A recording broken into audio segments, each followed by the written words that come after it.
દિલ્હીમાં આમ આદમી પાર્ટી હારી અને ભાજપ જીતી। જો કે ગુજરાત કોંગ્રેસ નેતાઓના નિવેદનો પરથી તો એવું લાગી રહ્યું છે કે જેટલો આનંદ અહીંના ભાજપ નેતાઓને નહીં હોય એટલી ખુશી કોંગ્રેસના નેતાઓને છે। કોંગ્રેસ નેતાઓ જાણે કે રાજીના રેડ થઈ ગયા હોય એવા નિવેદનો આપી રહ્યા છે। કોઈ બદલો પૂરો થયાની વાત કરી રહ્યું છે તો કોઈને મેદાન મોકળું થયાનો આનંદ છે। હદ તો ત્યારે થઈ કે કોંગ્રેસ પ્રવક્તા ડોક્ટર અમિત નાયકે એક્સ પર એક કાર્ટૂન શેર કર્યું જેમાં સંદીપ દીક્ષિત મીઠાઈઓ વહેંચી રહ્યા છે। કાર્ટૂનમાં કોંગ્રેસ નેતા પોતાની હારનો ગમ ભૂલીને કેજરીવાલને હરાવવાનો જશ્ન મનાવતા જોવા મળી રહ્યા છે। આ તસવીર શેર કરવાની સાથે ડોક્ટર નાયકે લખ્યું કે હવામાં સેટ થઈ ગયેલા પતંગને કાપતા પહેલા તમારો પતંગ સેટ કરવો પડે છે અને તેના માટે નજીકના નડતરરૂપ ફુદ્દા પતંગનો નિકાલ પહેલા કરવો પડે છે। તે વાત રહી રહીને પણ કોંગ્રેસના રાષ્ટ્રીય નેતૃત્વએ સમજી છે। હવે ગુજરાત કોંગ્રેસ પણ આ નીતિને રણનીતિમાં ફેરવે। 2022ની ચૂંટણીનો હિસાબ બરાબર। આ તરફ કોંગ્રેસ પ્રદેશ પ્રમુખ શક્તિસિંહ ગોહિલે પણ એક સાંકેતિક નિવેદન આપીને આમ આદમી પાર્ટીને નિશાના પર લીધી। મારા કોંગ્રેસ પાર્ટીના શીર્ષ નેતૃત્વને અમારા સૌના નેતા લોકલાડીલા નેતા જે દેશના વિવિધ સમાજ છે, વર્ગ, ગરીબ વર્ગ છે, મધ્યમ વર્ગ છે, એસસી એસટી ઓબીસી માઇનોરિટી, જે કચડાયેલો વર્ગ છે, જેને સામાજિક ન્યાયની જરૂર છે, આજે એની વાત લઈને આખા દેશમાં ભારત જોડો યાત્રામાં નીકળે।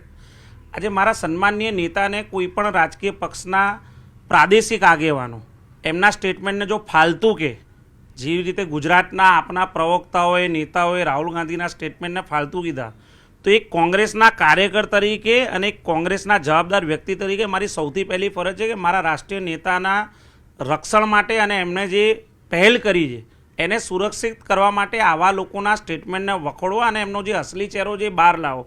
આજે જે દિલ્હીના પરિણામો આવ્યા છે, પરિણામો એટલા માટે એવા આવ્યા છે કે કોંગ્રેસ પાર્ટીએ નિશ્ચય કર્યો હતો કે દિલ્હીમાં પોતાની રીતે પોતાની જે જમીની કાર્યકર્તા છે એના બળ પર સ્વતંત્રતાથી અમે ચૂંટણી લડીશું। આ જ આમ આદમી પાર્ટી છે જેણે હરિયાણામાં અને ગુજરાતમાં કોંગ્રેસ પાર્ટીનું જે વોટ બેંક છે એને તોડી છે, જે બી ટીમ તરીકે કામ કરે છે। હું હંમેશા કહેતો આવ્યો, જ્યારે અગાઉ બી 2022ની વિધાનસભાની ચૂંટણી હતી, હું પહેલા દિવસથી એવું માનતો, મારું વ્યક્તિગત માનવું હતું પહેલા દિવસથી કે આ ભાજપની બી ટીમ તરીકે કામ કરશે। જ્યારે દેશમાં સામાજિક ન્યાય માટે અમે નીકળ્યા છે, કોંગ્રેસની વિચારધારા છે, એ ટાઈમે ક્યાંક રાજકીય પક્ષ અમારી પ્રથમ લડાઈ ભારતીય જનતા પાર્ટી સાથે છે, એની નીતિ, એની જે વિચારધારા સાથે છે, એના માટે ઇન્ડિયા ગઠબંધન બન્યું, એલાયન્સ બન્યું। 100% જ્યારે દેશના લોકોને તકલીફ આપતી, જે ધર્મની રાજનીતિ કરતી, કટ્ટરતાની રાજનીતિ કરતી ભારતીય જનતા સામેની લડાઈ હોય તો ચોક્કસ આવું એલાયન્સ બનાવવું પડે। પહેલાં એને સત્તા પરથી દૂર કરવી પડે, પણ એનો મતલબ કોઈ પણ પ્રાદેશિક પાર્ટી જો એમ સમજતી હોય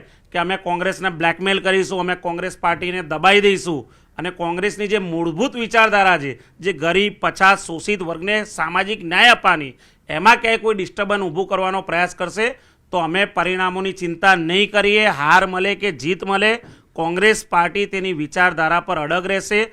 લોકસભાની ચૂંટણી અમે એલાયન્સમાં લડ્યા, ત્યારબાદ ચૂંટણી આવી વિધાનસભાની હરિયાણાની। હરિયાણામાં આમ આદમી પાર્ટીએ શું કર્યું? અમારા શીર્ષ નેતા, હરિયાણાના શીર્ષ નેતા કોંગ્રેસ પાર્ટીના, તેમણે અમારા નેતાએ એમને ઓફર કરી, રાઘવ ચડ્ડાજી જોડે 1-to-1 મિટિંગ કરી હુડ્ડા સાહેબે કે ભાઈ તમારું જે સર્વે આવી રહ્યા છે, આપ પણ સર્વે કરાયેલું, એ સર્વે પ્રમાણે આપણે એલાયન્સ કરીને લડીએ છીએ, આપને અમે 5 સીટો આપીએ છીએ, કદાચ એમાં વધઘટ પણ થઈ શકે। રાઘવ ચડ્ડાએ આમ આદમી પાર્ટી તરફથી એવું સ્પષ્ટ કીધું કે અમે તમામ સીટ ઉપર લડીશું। ત્યારે એમનું એલાયન્સનું ગઠબંધનનો જે નીતિ હોય, જે ગઠબંધનનો જે નિયમ પાડવો પડે, એ એમણે ક્યાં પાડ્યો?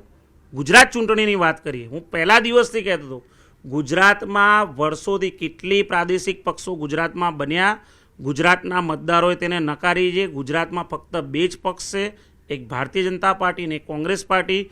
ક્યારેય ગુજરાતની જનતાએ છેલ્લા કેટલાય વર્ષોનો રાજકીય ઇતિહાસ જોઈ લો પ્રણવભાઈ, અહીંયા કોઈ પણ અન્ય પક્ષ, ત્રીજો પક્ષ ફાવતો નથી, પણ જે રીતે આમ આદમી પાર્ટીએ ગુજરાતમાં પણ જે વોટ તોડ્યા છે, મત તોડ્યા છે, એના લીધે જે અમે મજબૂત વિપક્ષ તરીકે અમે જે 2017ની ચૂંટણીમાં અમે 77 કરતાં વધારે સીટો જીત્યા હતા, આજે એ સીટોનો કચ્ચરગાણ મળીને અમે 17 કે 18 પર આવી ગયા।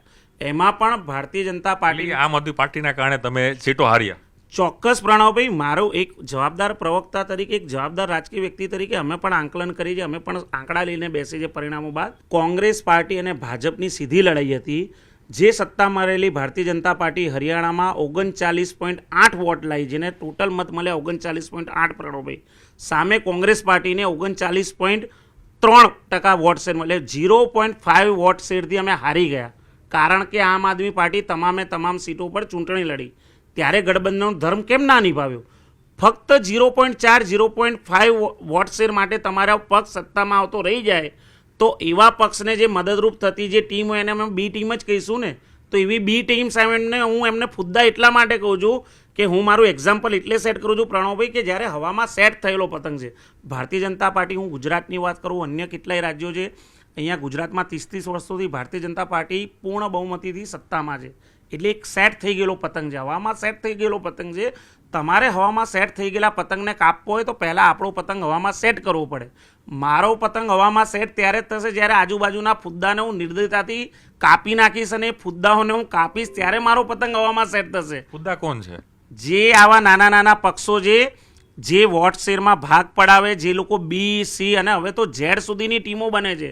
હું આપની મીડિયા ન્યૂઝ 18ના માધ્યમથી ગુજરાતના મતદારોને, અહીંયાના જે સામાજિક ન્યાય મેળવવા માટે જંગતા લોકો, જે ગરીબ, પીડિત, પછાત લોકો, SC ST OBC માઇનોર, હું તમામ વર્ગને કહેવા માંગુ છું, બે હાથ જોડીને વિનંતી કરું, તમને જે સામાજિક ન્યાય અપાઈ શકે એવા પક્ષ સાથે રહો, એવા પક્ષ તરફે મતદાન કરો. તમે હવે છે જ ઇલેક્શન પાછું ગુજરાતમાં છે જ, 66 ચૂંટણીઓ છે, 66 નગરપાલિકા, જિલ્લા તાલુકા પંચાયતો, પરંતુ તમારી કોંગ્રેસ પાર્ટીએ તો ક્યાંક ઘણા નગરપાલિકાઓમાં આમ આદમી પાર્ટી સાથે ગઠબંધન કરીને ચૂંટણી લડી રહ્યા છે, સીટો વેચી લીધી છે, બેઠકો વેચી છે, તો એ મુદ્દાઓ ફરી જ કોંગ્રેસ પાર્ટી નડશે નહીં? દરેક ચૂંટણીઓની સિસ્ટમ અલગ હોય છે પ્રણવભાઈ. મેં ઘણીવાર કીધું કે ઘણીવાર તાલુકા, જિલ્લા પંચાયતમાં ભારતીય જનતા પાર્ટીની જ વાત કરીએ તો તેના પોતાના જ પ્રદેશના નેતાઓ અને મંત્રીઓ પાર્ટીના મેન્ડેટની વિરુદ્ધ જઈને પોતાના ઉમેદવાર ઊભા રાખે છે. જ્યારે નાની ચૂંટણીઓ થતી હોય નગરપાલિકા, મુદ્દા તમને નડશે નહીં આ વખતે? હું તમને હજુ બી કહું છું કે મેં ટ્વીટ એટલા માટે કર્યું છે કે INC કોંગ્રેસે જે કામ કર્યું છે એ જ કામ INC ગુજરાત કરવાની છે. અને મારી વિનંતી છે મારા પક્ષને કે ગુજરાત કોંગ્રેસને સત્તામાં લાવી હોય, સામાજિક ન્યાય માટે તમામ વર્ગોને ન્યાય આપવો હોય તો પહેલાં આપણે સત્તામાં આવવું પડશે. અને સત્તામાં આવવા માટેનો એક જ નિયમ છે કે તમારે તમારા પક્ષને પહેલાં મજબૂતીથી સ્થાપિત કરવો પડે અને એના માટે આવા નાના નાના જે કોઈ નડતર હોય એનો પહેલાં નિકાલ કરવો પડે, ત્યારે જ અમે સત્તામાં આવી શકીશું.